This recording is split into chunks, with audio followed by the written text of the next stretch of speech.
ஜெபம் செய்வோம். கடந்து வந்த நாட்களை நாங்கள் திரும்பி பார்க்கிறோம். கண்ணீரோடு கர்த்தாவே நாங்கள் நன்றி சொல்கிறோம், நன்றி சொல்கிறோம், நாங்கள் நன்றி சொல்கிறோம், நன்றி சொல்கிறோம், நாங்கள் நன்றி சொல்கிறோம். பரிசுத்தமான எங்கள் தகப்பனே, தேவனுடைய அனாதி தீர்மானத்தின்படியாக இந்த வேலையிலே அழைக்கப்பட்ட இந்த அழைப்பில் ஒரு மேன்மையான ஆசீர்வாதத்தை நாங்கள் பெற்றுக் கொள்ளும்படியாக நாங்கள் வந்திருக்கிறோம். தகப்பனே, உங்கள் பாதைகளை நாங்கள் அறிந்திட செய்யும் சுவாமி. உடைய வழிகளை எங்களுக்கு கற்றுத்தாரும் சுவாமி. உடைய வாழ்க்கையிலே வெளிச்சத்தை எங்களுக்கு தாரும் சுவாமி. தினம் தினம் நீர் நடத்தும் ஐயா சுவாமி. தினம் தினம் எங்களை நீர் நடத்தும் சுவாமி. நான் உனக்கு போதித்து நீ நடக்க வேண்டிய வழியை உனக்கு காண்பிப்பேன் என்று நீ சொல்லியிருக்கிறீரே அப்பா. உண்மையில் என் கண்ணை வைத்து நான் உனக்கு ஆலோசனை சொல்லுவேன் என்று சொல்லியிருக்கிறீர் அப்பா. எங்களுக்கு அறிவுரை கோரும் சுவாமி, ஆலோசனைகளை தான் வசனத்தின் பிரசன்னங்களை நாங்கள் அறிந்து கொள்ள நீர் திரும்பி செய்யும் சுவாமி. அன்புள்ள இயேசு ரட்சகர் மூலம் தாழ்மையோடு விண்ணப்பிக்கிறோம். ஆமென். ஆமென். கிறிஸ்துவுக்குள் அன்பான கர்த்தருடைய பிள்ளைகளே, இன்றைய தினம் ஒரு சிறப்பான ஒரு வேத பகுதியிலிருந்து ஆசீர்வதிக்கப்பட்ட ஆசீர்வாதமான வார்த்தைகளை நாம் தியானிக்க இருக்கிறோம். எசேக்கியேலின் புத்தகம் 37வது அதிகாரம். எசேக்கியேல் 37வது அதிகாரம் 15 முதல் சில வசனங்களை நான் படிக்கிறேன். பின்னும் கர்த்தருடைய வார்த்தை எனக்கு உண்டாகி, அவர் தேவனுடைய வார்த்தை. இங்கே நான் படிக்க இருப்பது தேவனுடைய வார்த்தை எரேமியாவுக்கு கொடுக்கப்படுகிறது, மன்னிக்கவும் எசேக்கியேலுக்கு கொடுக்கப்படுகிறது. மனுபுத்திரனே, நீ ஒரு கோலை எடுத்து அதிலே யூதாவுக்கும் அதை சேர்ந்த இஸ்ரவேல் புத்திரருக்கும் அடுத்தது என்று எழுதி, பின்பு வேறொரு கோலை எடுத்து அதிலே எப்ராயிமுக்கும் அதை சேர்ந்த இஸ்ரவேல் வம்சத்தார் அனைவருக்கும் அடுத்த யோசேப்பின் கோல் என்று எழுதி அவைகளை ஒரே கோலாக்கும்படி ஒன்றோடொன்று இசைய செய். அவைகள் உன் கையில் ஒன்றாகும். அவைகள் உன் கையில் ஒன்றாகும். கிறிஸ்துவுக்குள் அன்பான கர்த்தருடைய பிள்ளைகளே, இந்த வேத பகுதியை குறித்ததான ஒரு தெளிவு இந்தியாவிலே ஏராளமான சகோதரர்களுக்கு புலப்படவில்லை, தெரியப்படுத்தப்படவில்லை, விளங்கவில்லை. எனக்கும் அப்படித்தான். சிறு வயதில் இருந்து நான் இவர்களை இந்த வேத பகுதியை படித்த போது நான் என்னுடைய வாசலோடு நெருங்கிய தொடர்பு சிறு வயதிலிருந்து இருந்தபடியினாலே அவர்கள் எல்லாம் ஜெபத்துக்கு போகிறார்கள். அப்பொழுதெல்லாம் எங்க வீட்டிற்கு வந்து, தம்பி பாபு இருக்கிறானா, அவர்கள் அழைத்து விடுங்க, இந்த அரிக்கலாம் லைட்டர் குடிக்கணும், ஜெபத்துக்கு போறோம், இருட்டில் போட்டி இருக்குது, தம்பி இருந்தா வர சொல்லுங்க. உடனே அம்மா அனுப்பி விடுவார்கள். அங்கே வாசலோடு அதிகமான ஒரு தொடர்பு இருந்தபடினாலே என்னுடைய சிறு பிராயத்திலே நான் இந்த வேத பகுதியை நான் பாசமோடு கேட்பேன். அவர்கள் அதற்கு சரியான ஒரு விளக்கத்தை சொல்லவில்லை. இது என்னுடைய உள்ளத்திலே ஒரு 8வது வயசு முதல் 10வது கிளாஸ் படிக்கிற வரைக்கும் இந்த உள்ளத்தில் இந்த ஈடுபாடு, சண்டே கிளாஸ்ல நான் அதிக ஈடுபாடு இருந்தபடினாலே அதிலே நான் கேள்வி கேட்பதற்கு பாசமோடு பதில் இல்லை. நான் அநேக இடத்திலே கேட்டதுண்டு, அநேக கர்த்தருடைய பிள்ளைகளிடத்திலே கேட்டதுண்டு. ஒரு காலத்திலே நான் சென்னைக்கு வந்த போது கூட சென்னையிலே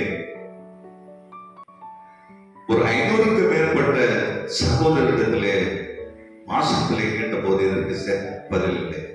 ஒரு 10 ஆண்டு காலமாக இதை குறித்ததான ஒரு விளக்கத்தை தீர்க்க வேண்டும் என்று பல பல பல வேத வல்லுநர்களோடு பெரிய பெரிய பாஷையோடு கேட்டாலும் சரியான பதிலை அவர்கள் சொல்லவில்லை. ஆனால் ஒரு நாள் வந்தது. 10 ஆண்டுகளாக கேட்டுக்கொண்டிருந்த காரியத்தை குறித்து ஆண்டவர் என்ன நினைத்தாலும் தெரியாது. இவன் எப்பொழுதும் கேட்டுக்கொண்டே இருக்கிறானே, இவனுக்கு அந்த காரியத்தை வெளிப்படுத்த வேண்டும் என்பதற்காக நினைத்தாரோ என்னதோ ஒரு சகோதரன் தேவானந்தம். அந்த தேவானந்தம் அண்ணா அமெரிக்காவுக்கு சென்றார். அவர் ஒரு பாஸ்டர். ஒரு அமெரிக்கா சென்ற போது அங்கே ஒரு கான்பரன்ஸ் நடந்தது. The church of Jesus Christ என்பதான ஸ்தாபனத்தின் மூலம் அந்த கான்பரன்ஸில் அவர் உள்ளே போன போது யூதாவின் கோலும் யோசேப்பின் கோலும் ஒரு கையில் ஒன்றாகும் என்றதான எசேக்கியேல் தீர்க்க தரிசனத்தை குறித்தான ஒரு செய்தி அங்கே கொடுக்கப்பட்டது. யூதாவின் கோல் இதோ இந்த புஸ்தகம் என்றும், யோசேப்பின் கோல் இதோ இருக்கிறது என்றும் அங்கே அந்த மேடையிலே சொன்ன போது சகோதர தேவானந்தம் அவருக்கு மனதிலே ஒரு பெரிய ஆசை. என்னை தான் அவர் நினைத்தார். கூட்டம் முடிந்தது உடனே அந்த சபைக்குள்ளே ஆர்டினேஷன் எப்படி இருக்கும் என்ன, டீக்கன், டீச்சர், எல்டர், எவாஞ்சலிஸ்ட், அப்போஸ்தலர், வேதத்திலே என்ன முறையில் சொல்லப்பட்டதோ அப்போஸ்தல காலத்திலே என்ன சொல்லப்பட்டதோ அதே வேத நியமனங்கள். நம்ம சபையில எல்லாம் பாஸ்டர், பிஷப் என்று போய்கொண்டே இருக்கும். ஆனால் அங்கே அப்படி இல்லை. அதோட மிகவும் மேலான பதவியில் இருக்கிறார் அப்போஸ்தலர். அங்கே 12 அப்போஸ்தலர், இயேசு கிறிஸ்து 12 அப்போஸ்தலர்கள் இருந்தது போல இந்த சபையிலே 12 அப்போஸ்தலர் இருந்ததான 12 அப்போஸ்தலர்களே ஜோசப் கால்விரிஸ், அப்போஸ்தலர் ஜோசப் கால்விரிஸ் என்பவரிடத்தில் போகிறார். ஐயா, இந்த வேறு பகுதியை நான் அநேக தடவை படித்து பார்த்தேன், எனக்கு புரியவில்லை. இந்தியாவிலே சென்னையில் ஒரு சகோதரர் பாபு என்பவர் இருக்கிறார். அவர் ஒரு 10 ஆண்டு காலம் எல்லா இடத்திலும் கேட்பார், சரியான விளக்கம் சொல்லப்படவில்லை. இதை குறித்ததான ஒரு தெளிவு வேண்டும் என்பதாக அவருக்கு சொன்ன போது அவர் சொன்னார், அந்த தம்பியை நான் பார்க்க வேண்டும், நான் இந்தியாவுக்கு சென்னைக்கு நான் வருகிறேன், பார்க்க வேண்டும் என்று சொன்னார். என்றால் என் உள்ள உடனே சொல்கிறது தம்பியை பார்க்க வேண்டும் என்று. அவர் வருகிறார், ஹோட்டலில் தங்குகிறார். நான் என் மனைவி அந்த சகோதரர் 3 பேருக்கு உட்கார்கிறோம். அவர் 2 பேராக வந்தார்கள். அவரோடு இன்னொரு அப்போஸ்தலர் பால் பல்மேரி என்பவர் 2 பேர் உட்கார்ந்து ஒரு 3 மணிக்கு நேரம் இந்த பகுதியை குறித்தான திட்டத்தை சொன்னார். அருமையான கர்த்தருடைய பிள்ளைகளே, யூதாவின் கோல், யோசேப்பின் கோல், 2 கோல் உண்டு என்பதை வேதம் நமக்கு தெரிவிக்கிறது. ஒன்றை நான் உங்களுக்கு சொல்ல வேண்டும். இந்த பகுதி எசேக்கியேலின் புத்தகம், இந்த பகுதி கிறிஸ்துவுக்கு முன் 593ஆவது ஆண்டிலே எழுதப்பட்டதாக வேத ஆராய்ச்சியாளர்கள் சொல்கிறார்கள். எருசலேமுக்கு வரப்போகும் ஆபத்தை குறித்ததான ஒரு தெளிவினை யூதர்களுக்கு ஆண்டவர் வெளிப்படுத்துகிறார். எசேக்கியேல் தீர்க்கதரிசியின் மூலமாக வரப்போகும் ஆபத்தை குறித்ததான ஒரு தெளிவினை அவர் சொன்னார். இந்த எசேக்கியேலின் புத்தகத்திலே பார்க்கிறோம். இந்த வசனத்தை குறித்து பார்க்கும்போது உலகத்திற்கு பின்னாடி வரப்போகும் 2 புத்தகங்களை குறித்த ஒரு தெளிவினையும் அங்கே எசேக்கியேலுக்கு ஆண்டவர் சொல்கிறார். 2 புத்தகங்கள், ஒன்று வேத புத்தகம், தேவனுடைய வார்த்தைகள் என்று கூறப்படுவதற்கான ஏராளமான சான்றுகள் உண்டு. அதே போல் யோசேப்பின் போல் தீர்க்கதரிசிகளால் 600 ஆண்டு கிறிஸ்துவுக்கு முன் 600 ஆண்டுகளுக்கு முன்பதாக கூறப்பட்டவர்கள் பிற்காலத்தில் இயேசுவின் காலத்திற்கு பின்பு பூரணமாக நிறைவேறியதாக நாம் பார்க்க முடிகிறது. யூத தீர்க்கதரிசிகள் ஏசாயா, எரேமியா, எசேக்கியேல், யோனா, மீகா, நாகூம், ஆபகு, சகரியா, மல்கியா என்பதான தீர்க்கதரிசிகள் எல்லாரும் இஸ்ரவேலிலே தீர்க்க தரிசனம் உரைத்தார்கள் என்று பார்க்கிறோம். அப்படி என்றால் இந்த யோசேப்பின் கோல் எவ்விதமாக வந்தது என்பதை நாம் பார்க்க வேண்டும். யோசேப்பின் கோல் இது ஒரு பெரிய பகுதி. இந்த செய்தியை நான் உங்களுக்கு சுருக்கமாகத்தான் சொல்ல வேண்டும். இந்த மெசேஜ்ல நான் ரொம்ப நேரம் கேட்க முடியாது என்றாலும் ஒவ்வொரு பாகமாக நான் உங்களுக்கு அதை விளக்கி சொல்ல கடமைப்பட்டிருக்கிறேன். குறிப்பாக இந்த யோசேப்பின் கோல் உரியவர்கள் யார்? இந்த யோசேப்பின் சந்ததி யார்? அவர்கள் எங்கே இருக்கிறார்கள்? எங்கே போனார்கள்? எங்கே அவர்களுக்கு கொடுக்கப்பட்டது? யூத சந்ததிக்காக கொடுக்கப்பட்ட வேதாகமம், யோசேப்பின் சந்ததிக்காக கொடுக்கப்பட்ட யோசேப்பின் கோல் எங்கே எவ்விதமாக வந்தது என்பதை பார்க்கும்போது நீங்கள் இதற்கு முன்னணியாக இந்த யோசேப்பு எவ்விதமாக ஆசீர்வதிக்கப்பட்டார், இவர் எங்கே இருந்து இதை பெறுகிறார், எப்படியாக பெறக்கூடும் என்பதை யாக்கோபு தன்னுடைய பிள்ளைகளை ஆசீர்வதிக்கும் போது ஆதியாகமம் 49வது அதிகாரத்திலே பார்க்கிறோம். ஒவ்வொரு பிள்ளைகளையும் வரவழைத்து ஆசீர்வதிக்கிறார். பிற்காலத்திலே நீங்கள் நடக்கக்கூடிய சம்பவங்கள் என்ன? யாக்கோபு ஆதியாகமம் 49வது அதிகாரம் 1வது வசனம், யாக்கோபு தன் குமாரரை அழைத்து நீங்கள் கூடி வாருங்கள், கடைசி நாட்களில் உங்களுக்கு நேரிடும் காரியங்களை அறிவிப்பேன் என்று சொல்லி ரூபன், சிமியோன், லேவி, யூதா, இசக்கார், தான், ஆசேர், நப்தலி, பென்யமீன், யோசேப்பு என்று எல்லாரையும் ஆசீர்வதிக்கும் போது யோசேப்புக்கு கொடுக்கப்படுகிற ஆசீர்வாதம் மேன்மையான ஆசீர்வாதம். நாம் எல்லாம் நினைக்கிறோம் யூதர்களுக்கு தான் மேன்மையான ஆசீர்வாதம் கொடுத்தார் என்று. இல்லை, யோசேப்புக்கு தான் மேன்மையான ஆசீர்வாதம். அதை நான் படிக்கிறேன். யோசேப்பு 22வது வசனம், ஆதியாகமம் 49:22. யோசேப்பு கனிதரும் செடி, அவன் நீர் ஊற்றண்டையுள்ள கனிதரும் செடி, அவன் கொடிகள் சுவரின் மேல் படரும். 24வது வசனம், ஆனாலும் அவனுடைய வில் உறுதியாய் இருந்தது, அவன் உயர்கள் யாக்கோபுடைய வல்லவரின் கரங்களால் பலற்றன, இதனால் அவன் மேய்ப்பனும் இஸ்ரவேலின் கன்மலையும் ஆனான். யோசேப்பு இஸ்ரவேலின் மேய்ப்பன். மொத்த 12 பிள்ளைகளுக்கும் மேய்ப்பனும் அவன் தான் கன்மலை என்று ஆசீர்வதிக்கிறார். மட்டுமல்ல,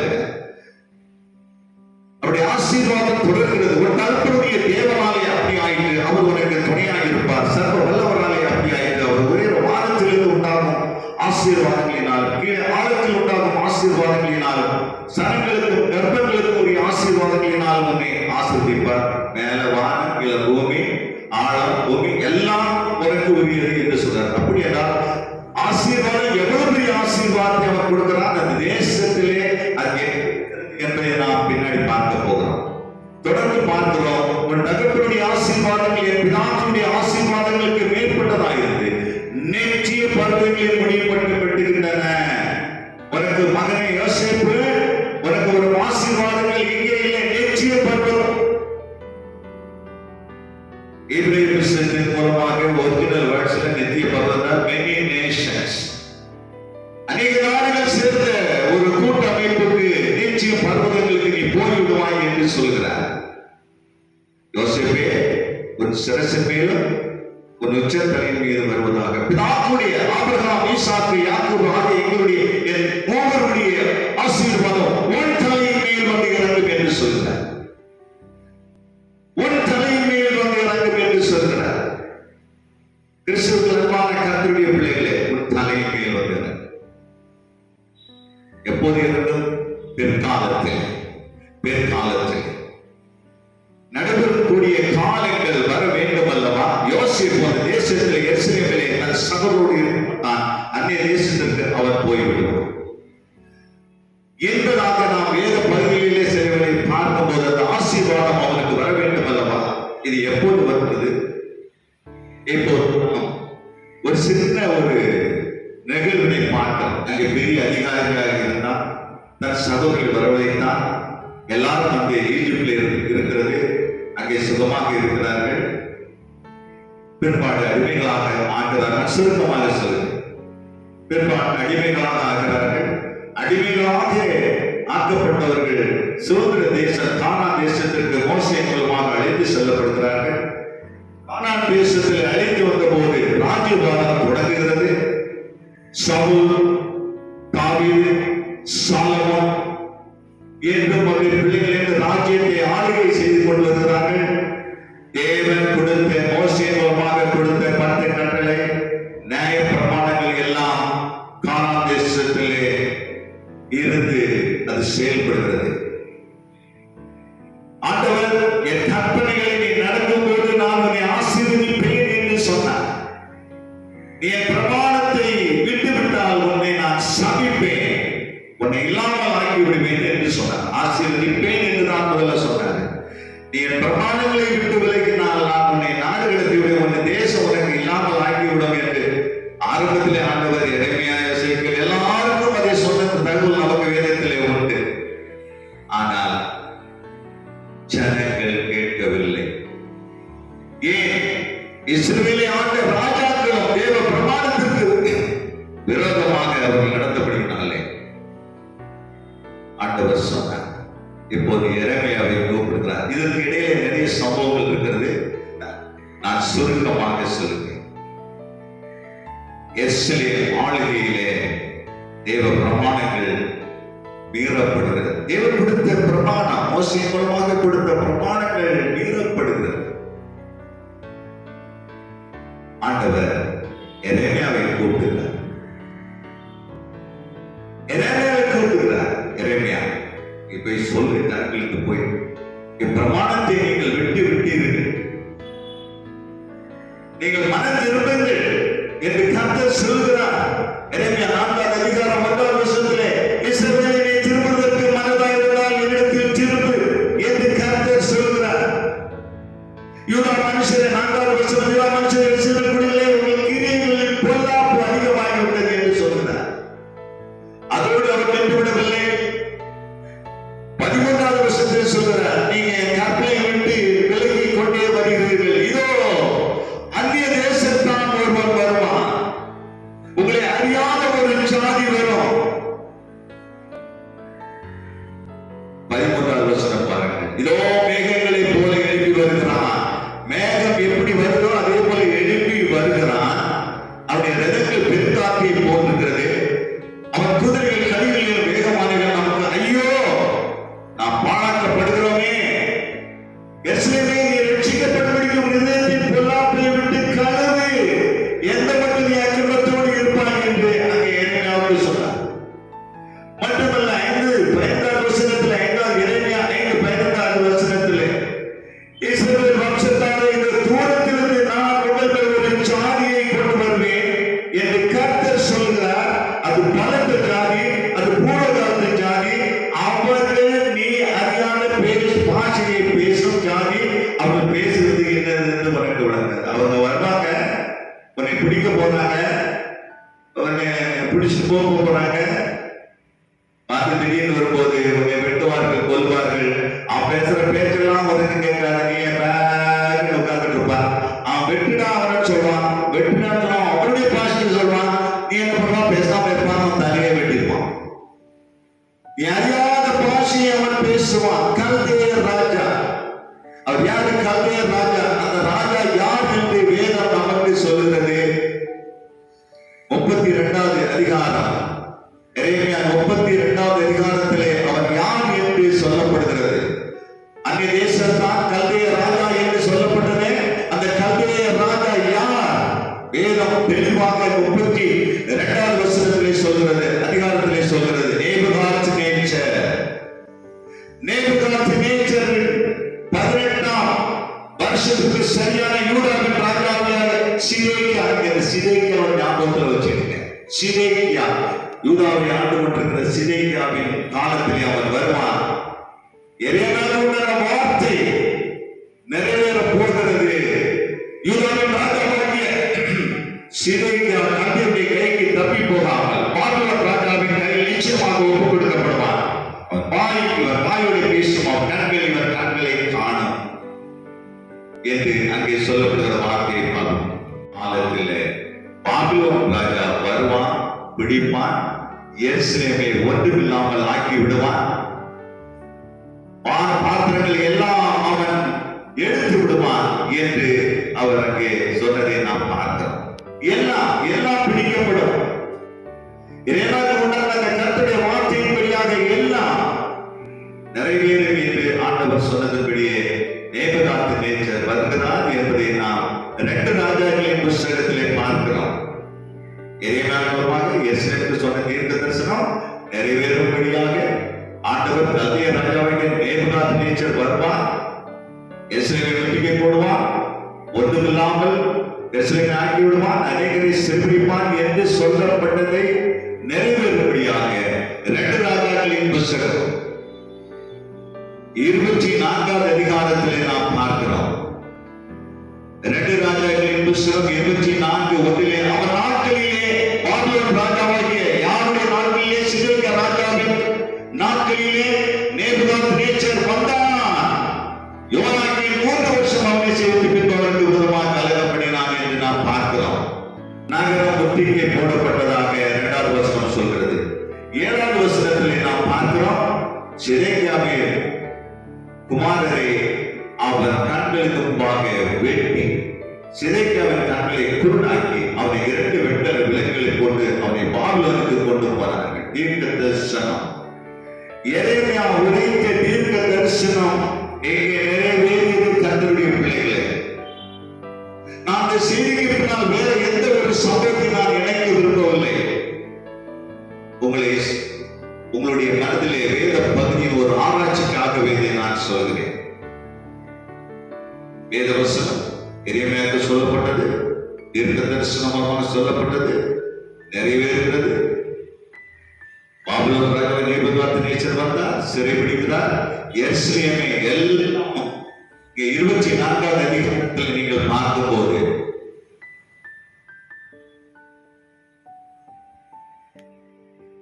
18வது வருஷத்திலே பார்க்கும்போது சிதேக்கியா ராஜாவாகிற போது எரேமியா தன்னுடைய தாய்மையில் அமித்தாள் என்றும் பார்க்கிறோம்.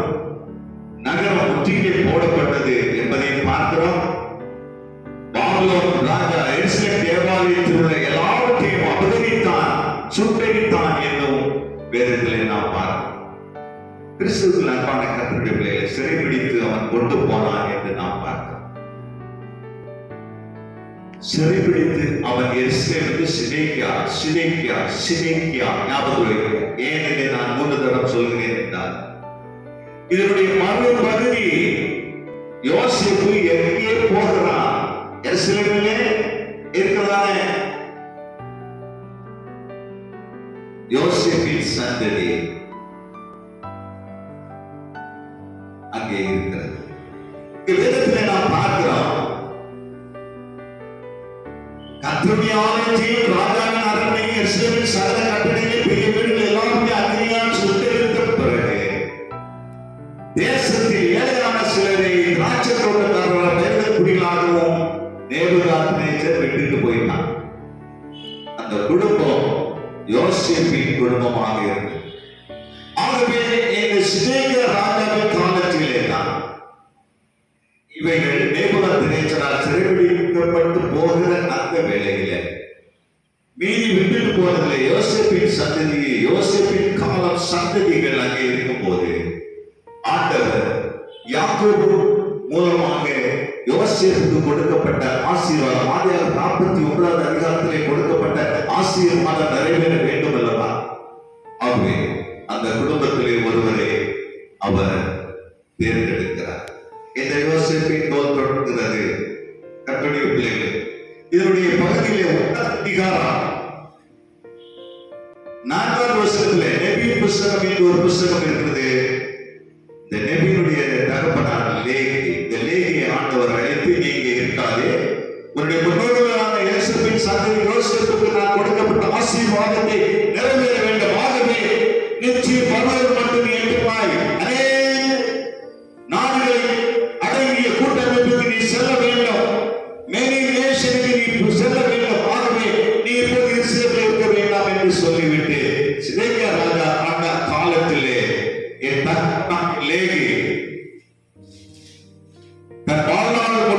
எருசலேமிலே தான் குடியிருந்தார். பாருங்க, இந்த லேவி என்பவர் எருசலேமிலே தான் இருக்கிறார். யோசேப்பின் வம்சத்தார். யூத அரசனாகிய சிதேக்கியாவுடைய ஆளுகையின் முதலாம் ஆண்டில் இது நடந்தது. சிதேக்கியா பிடித்துட்டு போறாரு நேபுகாத்நேச்சர்.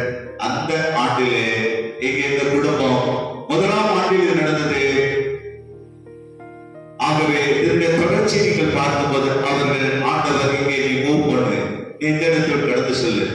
எப்படி ஆபிரகாமே ஆண்டவர் நீ இருக்க வேண்டாம், உன்னை எல்லாத்தையும் விட்டு விட்டு நீ போ, நான் உன்னை ஆசீர்வதிப்பேன் என்று சொன்னாரே, அதே மாதிரி யோசேப்புக்கு கொடுக்கப்பட்ட ஆசீர்வாதம் நிறைவேற வேண்டும் அல்லவா? யோசேப்பு கிளம்புகிறார்.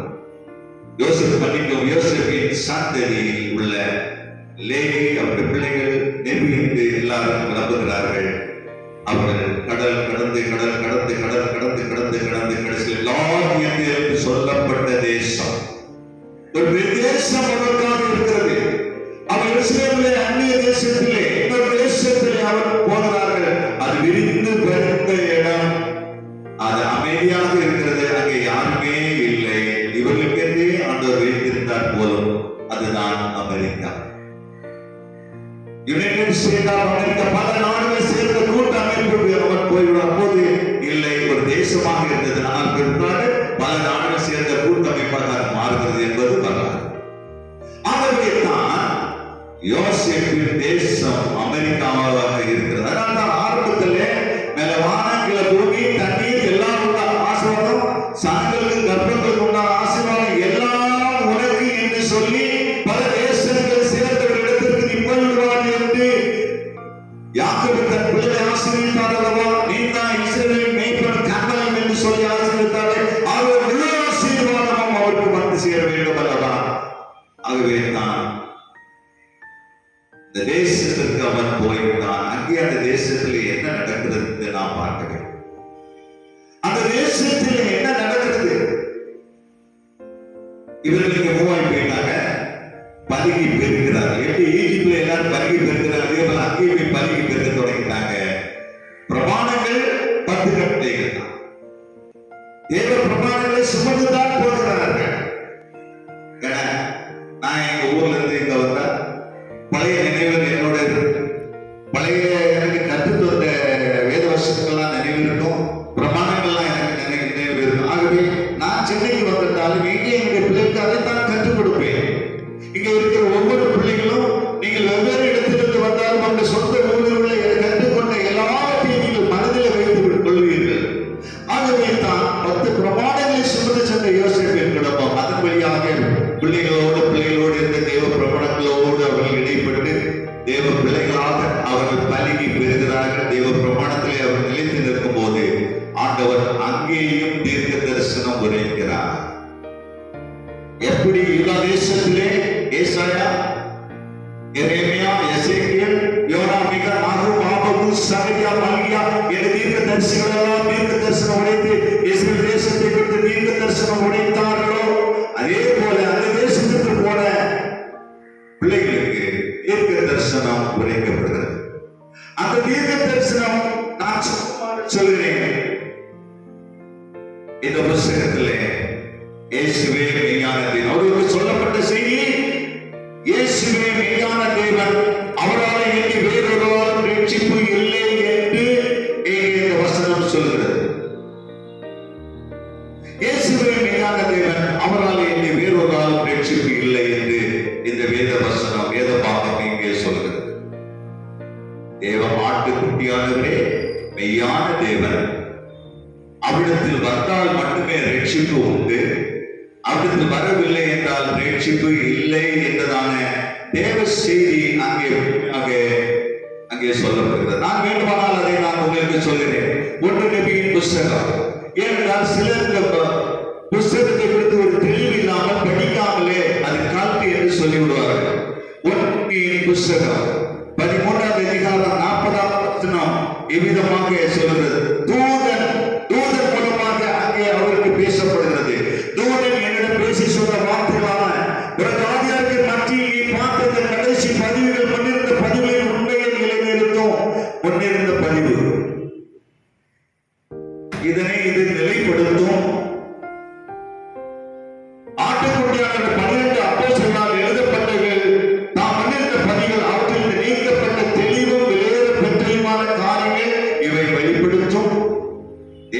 ஆட்டுக்குட்டியானவரே நித்திய தேவனின் குமாரன்.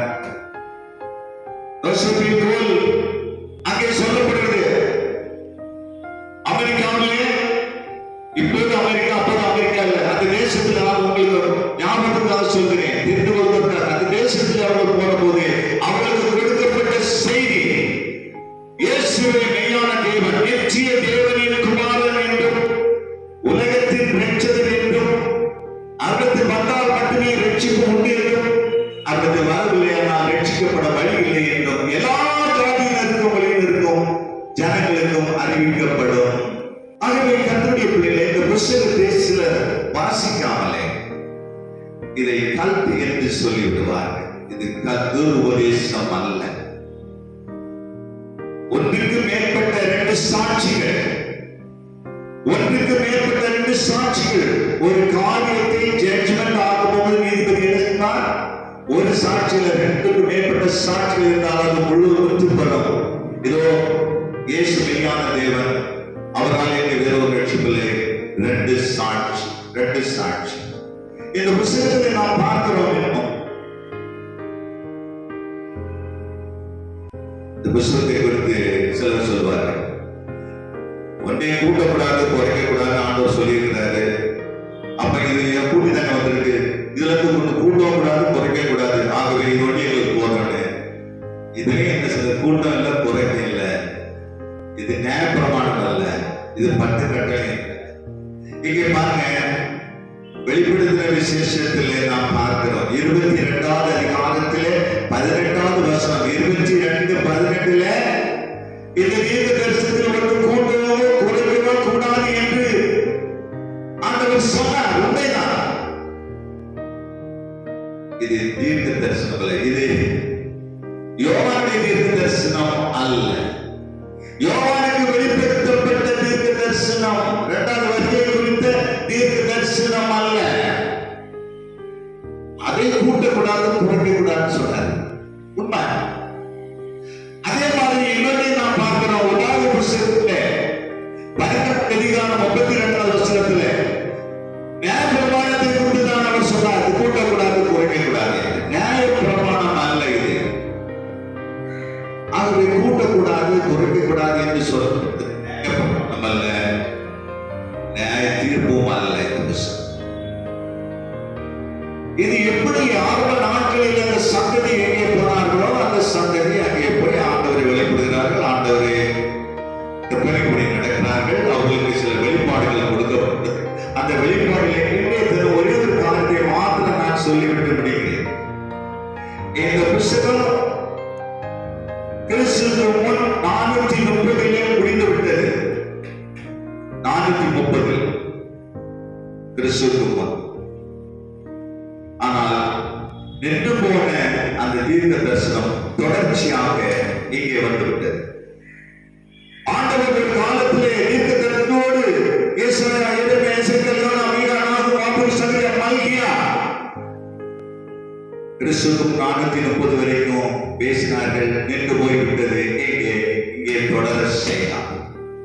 இங்கே சத்தியம் பார்க்கும்போது ஆண்டவர் அங்கே போய் நின்று போன அந்த தீர்க்க தரிசனங்கள் உபதேசங்கள் எல்லாம் அந்த பிள்ளைகளுக்கு யோசேப்பின் சந்ததிக்கு அவர் கொடுக்கிறார் என்றுதான் முக்கியம்.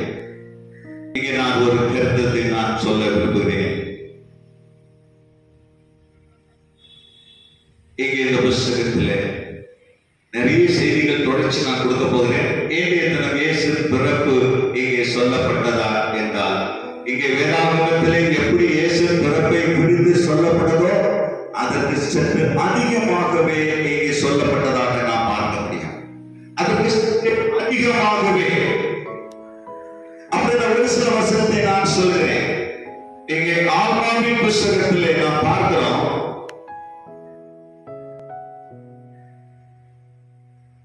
இங்கே ஆல்மாவின் புத்தகம் 7வது அதிகாரம் 9:10 குறிப்பிடுகிறது. சுமார் 500 ஆண்டுகளுக்கு முன்பதாகவே 500 ஆண்டுகளுக்கு முன்பதாகவே இயேசுவின் பிறப்பை குறித்ததான ஒரு செய்தி சொல்லப்படுகிறது. ஏசாயாவுக்கு சொல்லப்பட்டது, நமக்கு ஒரு பாலகன் பிறப்பார், நமக்கு ஒரு குமாரன் கொடுக்கப்படுவார், கர்த்தத்துவம் அவர் தோளின் மேல் இருக்கும், அதிசயமானவர், ஆலோசனை கர்த்தர், நித்திய தேவன், சமாதானப்படுவர்.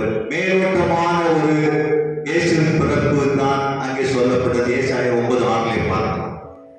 ஆனால் இங்கே சொல்லப்பட்ட செய்தி, ஏசாயா தீர்க்கதரிசி யூதா தேசத்தில் சொல்லப்பட்ட செய்திக்கு சற்று அதிகமாக யோசேப்பின் சந்ததிக்கு சொல்லப்படுகிறது. ஆல்மா என்ற தீர்க்கதரிசிக்காக ஒரு 7ஆம் அதிகாரம் 9வது வசனம் நான் படிக்கிறேன். இதோ ஆவியானவர் என்னிடத்தில் சொன்னது என்னவென்றால், நீங்கள் மனம் திரும்பி கர்த்தருக்கு வழியை ஆயத்தம் பண்ணுங்கள். நீங்கள் மனம் திரும்பி கர்த்தருக்கு வழியை ஆயத்தம் பண்ணுங்கள். அப்படி நேரான வழிகளில் நடவுங்கள். ஏனெனில் பரலோகராஜ்யம் சமீபித்திருக்கிறது. தேவகுமாரன் பூமியின் மேல் வருகிறார். 500 ஆண்டுகளுக்கு முன்பதாகவே இயேசு பிறப்பதற்கும் 500 ஆண்டுகளுக்கு முன்பதாகவே இது சொல்லப்பட்டதான ஒரு தீர்க்க தரிசனம் தொடர்ந்து பார்க்கிறோம். இதோ நாம் முற்பிதாக்களின் தேசமான எருசலேமில் தான் அவர் பிறப்பார். பாருங்க, அவர் அமெரிக்கால நான் யோசிப்பே இந்த தேசத்துல தான் பிறப்பார்னு அங்கே சொல்லல. அவருடைய முன்னோர்கள் வாழ்ந்த தேசம் எருசலேம். தேசமான எருசலேமில் மரியாள், வேதத்தில் மரியாள் என்ற பெயரை நாம் பார்க்க முடியாது. மத்தேயுல தான் எடுத்து பார்க்க முடியும். முன்னாடி எந்த பாகத்தில் மரியாள் என்ற வார்த்தை வரவில்லை. இங்கே பாருங்க, மரியாளின் வயிற்றில் அவர் பிறந்தார். கன்னியாகிய அவள் விலையேற பெற்றதும் தெரிந்து கொள்ளப்பட்டதுமான பாத்திரமாக எண்ணப்படுவதால் பரிசுத்த ஆவியானவரின் வல்லமை அவள் மேல் நிழலிடும். அப்புறம் அவள் கர்ப்பவதியாகி ஒரு குமாரனை, ஆம் தேவன் குமாரனை பெறுவார். எவ்வளவு அழகா இருக்கிறது. தாயும் மரியாள் என்றும் பரிசுத்த ஆவியின் வல்லமை நிழலிட்டு அதன் பிறகு பிறப்பார் என்றும் வெளியேறப்பட்டவள் என்றதான ஒரு வார்த்தையும் அங்கே நாம் பார்க்கிறோம். மாத்திரமல்ல கர்த்தருடைய பிள்ளைகளே, இன்னொன்று பாருங்க, இன்னொரு தீர்க்கதரிசி மோசியா என்றதான தீர்க்கதரிசிக்கு ஆண்டவர் வெளிப்படுத்துகிறார். அங்க பாருங்க, மோசியா 3ஆம் அதிகாரம் 8வது வசனத்திலே, சகலத்தையும் ஆதி முதல் சிருஷ்டித்தவர் என்றும், சகலத்தையும் ஆதி முதல் சிருஷ்டித்தவர் என்றும், வானத்துக்கு பூமிக்கு பிதா என்றும், தேவகுமாரன் என்றும், இயேசு கிறிஸ்து என்றும் அழைக்கப்படுவார். தாய் மரியாள். இயேசு கிறிஸ்து, இயேசு கிறிஸ்து, இயேசு கிறிஸ்து. பழைய ஏற்பாட்டிலே எங்கேயுமே இல்லை, வேதாகமத்திலே எங்கேயுமே இல்லை. இயேசு கிறிஸ்து. மரியாள் என்று இல்லை. மாத்திரமல்ல, தொடர்ந்து இந்த வேத புஸ்தகத்தை பார்த்தார், இந்த புஸ்தகத்தை பார்த்தார், அவர் சாட்டையால் அடிக்கப்படுவார் என்பதாக சொல்லப்படுகிறது. அவர் சாட்டையால் அடிக்கப்படுவார். இதை குறித்தது அடுத்த பாகத்திலே நாம் பார்ப்போம். அவர் மரிப்பார், 3ஆம் நாளில் உயிர்த்தெழுவார். 3ஆம் நாளிலே அவர் உயிர்த்தெழுவார். ஏசாயா அடிக்கல் கொண்டு போகப்படும் ஆட்டுக்குட்டியை போல இருப்பார்கள். இங்கே அவர் சாட்டையால் அடிக்கப்படுவார், சாட்டையால் அடிக்கப்படுவார். வேத புஸ்தகத்திலே இல்லை, வேத புஸ்தகத்திலே இல்லை. சாட்டையால் அடிக்கப்படுவார், ஆணிகளால் அடிக்கப்படுவார். சிலுவை என்ற ஒரு வார்த்தை இங்கே வந்துவிட்டது. வேத புஸ்தகத்திலே சிலுவை என்ற வார்த்தை எதுவுமே இல்லை. சிலுவையில் அறியப்படுவார். இதை போய் சொல்றீங்களே, இதை போய் நிறைய பேர் என்ன பண்ணாங்க, ஒரு விதேசம் சொல்லுவாங்க. தெரியாது, வளர்ந்த புஸ்தகம் பேசுறவங்க கையில வச்சிருக்கு, படிக்கணும். ஒரு விதேசம் இருக்கிறது. The church of Jesus Christ, everlasting gospel, the church of Jesus Christ. ஒரு சபை. இதுல பிரிந்த இன்னொரு சபை லாட்டர்-டே செயின்ட்ஸ். அவர்கள் பிரமாணத்தை மாற்றி விடுகிறார்கள். புஸ்தகம் ஒன்றுதான், டாக்டரின் சேஞ்ச் பண்ணிட்டாங்க, மாத்தினாங்க. இங்க ஒருவருக்கு ஒரு மனைவி தான். நம்ம வேத புத்தகத்தில் ஒருவருக்கு ஒரு மனைவி தான். 2 மனைவியெல்லாம் அங்க நம்ம அக்செப்ட் பண்றது கிடையாது. நம்முடைய சபை வேதமும் அப்படி சொல்லல. ஆனால் சர்ச் ஆஃப் ஜீசஸ் கிரைஸ்ட் லேட்டர்-டே செயின்ட்ஸ் இந்த ஒரு சபையில எத்தனை மணி கேட்டீங்களா? இந்த பிரமாணம் உபதேசம் தான். ஆகவே நாம் அது இல்லை, நீங்கள் விளங்கிக் கொள்ள வேண்டும். நாம் அவர்கள் இல்லை. எவர்லாஸ்டிங் காஸ்பல் நித்திய விஷயத்தை உள்ளே பெற்றுக்கொண்ட திருச்சபை இயேசுவின் பெயரால். இங்கே சொல்லப்படுகிறது, இயேசுவின் பெயரால் தான் நீ சபையை அழைக்க வேண்டும் என்று ஆண்டவர் நபி என்ற தீர்க்கதரிசி சொன்னார். அடுத்த நாம் தியானித்தோம். சபை இயேசுவின் பெயரால் தான் இருக்க வேண்டும். ஆளான பேருக்கு அவங்க பேருக்கு சபையில சபை ஆண்டவருக்கு சொந்தம், அவருக்கு நமக்கு சொந்தம். சபை சீசருக்கு இல்ல, தனிப்பட்ட ஆளுக்கு சொந்தம் அல்ல, இயேசுவுக்கு சொந்தம். ஆகவே இயேசுவின் பெயரால் சபை இருக்க வேண்டும். பரிசுத்த ஆவியாகிய ஒன்றே நம்முடைய விசுவாசம். தேவ ஆட்டுக்குட்டியான நித்திய தேவன் அவராலே ரட்சிப்பில்லை என்று சொல்லப்பட்ட விசுவாசம் இயேசுவை சிலுவையில் அறிவார்கள் என்றதான முன்னாளில் உயிர்த்தெழுவார் என்றதான செய்தி ஞானஸ்நானம் பிதா குமாரன் பரிசுத்தாவின் மூலமாக தண்ணீரில் மூழ்கி ஞானஸ்நானம், மற்றவர் ஒருவருக்கு ஒருவர் கால்களை கழுவுதல், தொட்டியில மீன் கொடுக்கிறது அல்ல ஞானஸ்நானம். இயேசு எவ்விதமாக பல வயலை கடந்து வந்து கொடுக்கிற ஞானஸ்நானத்தை நான் ஏற்றுக்கொள்கிறேன் என்று சொன்னார். அதே சபை நம்முடைய இஷ்டத்துக்கு ஞானஸ்நானம் அல்ல. எத்தனை மைல் கடந்து சென்றாலும் அங்கே போய் தான் ஞானஸ்நானம். திருவிருந்து அப்பத்தை பிட்டு கொடுப்பதல்ல. இயேசு நமக்காக பிற்கப்பட்டு விட்டார்.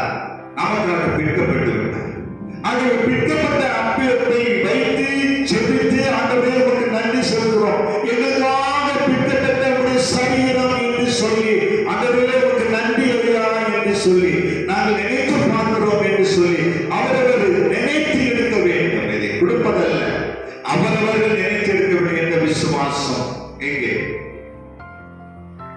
திருவிருந்து வாய்நாள் வைத்து நாம் செயல்படுகிறோம். திருவிருந்து ஒரே அப்ப நாம் எல்லாரும் ஒரே அப்ப, சிலர் தனித்தனி கிளாஸ், சிலர் அண்ணாந்து குடிப்பாங்க, சிலர் அண்ணாந்து குடி தொலைச்சு குடிப்பாங்க, எல்லாம் தொடச்சிடுவாங்க. ஏன்னா இவன் வாயில இருக்க அவன் ஓட்டு.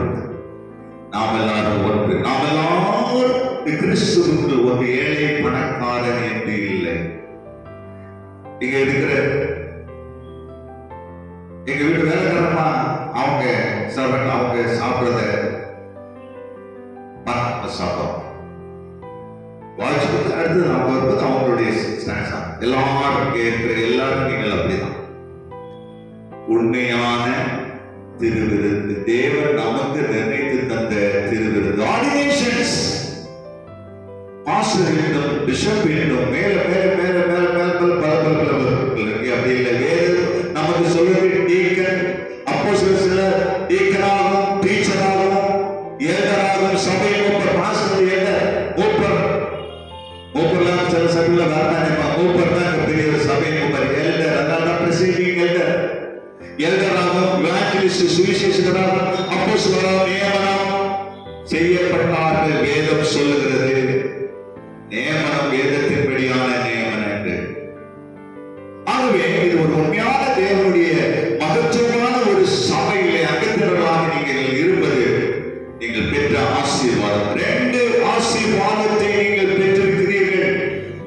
யூதாவின் கோலும் யோசேப்பின் கோலும் ஒரு கையில் ஒன்றாகும் என்று சொல்லப்பட்ட தீர்க்க தரிசனம் இந்த இந்தியாவிலே. ஆகவே எல்லா சபையும் இன்னும் வேகமாக இயேசுவின் சபை வளர வேண்டும். ஏன் இயேசுவின் சபை நம்ம சபை வளர்றதுன்னா இங்க சம்பளம் கிடையாது.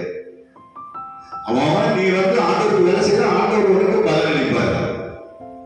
எல்லாரும் கொண்டு காலத்துக்கு போஷித்த தேவன் உங்களுக்கு உண்டு. நீ விசுவாசி, உன்னை நடத்துகிற தேவன் உண்டு. நிறைவேறது ஐயா சம்பளம் நல்லா இருக்கு, கோட்பாடு நல்லா இருக்கு, பரவாயில்ல, சம்பளம் கிடையாது. ஐயோ கரெக்டா பாய்க்கு தேவனுடைய பிள்ளைகளே, தேவனுக்கு ஒருவர் ஊழியம் செய்தால் அவனுக்கு அவனை போஷிப்பது ஆண்டவர். காகத்தை கொண்டாலும் போஷிப்பேன் என்று உதாரணத்துக்கு இப்படி எல்லாம் இருக்குன்னா காலத்தை உதாரணமாக கொண்டு எலியாவது போஸ் வந்தார். எலியா அற்புதங்களை அடையாளம் செய்தவர். ஆனா அவருக்கே அதை காலத்திலே இதை இவர்களை போல நான் போஷிப்பேன் என்று உதாரணமாக அவரை ஏற்படுத்தினார் என்று நாம் பார்க்கிறோம். கிறிஸ்துவுக்கு அன்பான கர்த்தருடைய பிள்ளைகளே, ஒரு மேன்மையான சட்டத்துக்குள்ளாக அழைக்கப்பட்டிருக்கிறோம். மேன்மையான பிள்ளைகளாக நாம் இருந்து தேவ சத்தியத்தை நடப்போம். நாம் கொடுக்கப்பட்ட ஆசீர்வாதத்தை கையில் சுமந்து கொண்டு இருப்போம். அடுத்த பகுதி அடுத்த வாரத்திலே நாம் பார்ப்போம். தேவன் நம்மை ஆசீர்வதிப்பாராக. ஆமென், ஆமென். ஜெபம் செய்வோம்.